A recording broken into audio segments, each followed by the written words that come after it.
இந்த வீடியோவில் BSNL 5G version வந்து வரப்போகுது. அதை பற்றி தான். ஸோ வீடியோ ஸ்கிப் பண்ணாமல் கடைசி வரலாம் பாருங்கள்.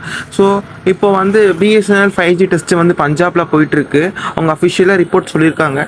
So union telecom ministry report என்ன சொல்லியிருக்காங்க அப்படின்னா, ஸோ பிஎஸ்என்எல்காக ஸ்பெக்ட்ரம் அலக்கட்டுற இருக்கு இல்லையா, ஸோ அது வந்து 600 MHz, 3300 MHz, 26 GHz அப்படின்னு சொல்லி அவங்க வந்து பிரிச்சிருக்காங்க. ஸோ பிஎஸ்என்எல் ரிப்போர்ட்டில் என்ன சொல்லியிருக்காங்க அப்படின்னு டெலிகாம் மினிஸ்ட்ரியிலேருந்து, அதாவது 4G இந்தியா ஃபுல்லாக வந்த பிறகு அப்புறம் வந்து 5G வந்து நாங்கள் வந்து ப்ரொவைட் பண்ணுவோம் அப்படின்னு சொல்லியிருக்காங்க. ஸோ இது 2025 வந்து கூடிய விரைவில் ஆரம்பிச்சிருவோம் அப்படின்னு சொல்லியிருக்காங்க. ஸோ இது எந்த அளவுக்கு உண்மையாக இருக்கும்னு தெரியல, பட் அவங்க அஃபிஷியலாக அப்படி தான் சொல்லியிருக்காங்க. ஸோ இதற்கிடையில் வந்து அந்த சோதனை ஓட்டுன்றது இருக்கு இல்லையா, அது வந்து 5G RAN, அதாவது ரேடியோ அணுக்கல் நெட்வொர்க் அப்படின்னு சொல்லுவோம். அதுவும் 36 GHz அண்ட் 700 MHz, இது எல்லாமே வந்து கோர் நெட்வொர்க்காக பேஸ் பண்ணி சோதனை ஓட்டம் வந்து தொடங்கியிருக்காங்க.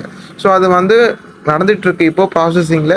ஸோ என்னென்ன விஷயம் என்ன அப்படின்றது இதுக்கப்புறம் தான் தெரிய வரும். ஸோ அவங்க 2025 அக்டோபர் டிசம்பருக்குள்ளே வந்து 5G வந்து வரத்துக்கு அதிகமான வாய்ப்புகள் அதிகம் அப்படின்னு சொல்கிறாங்க.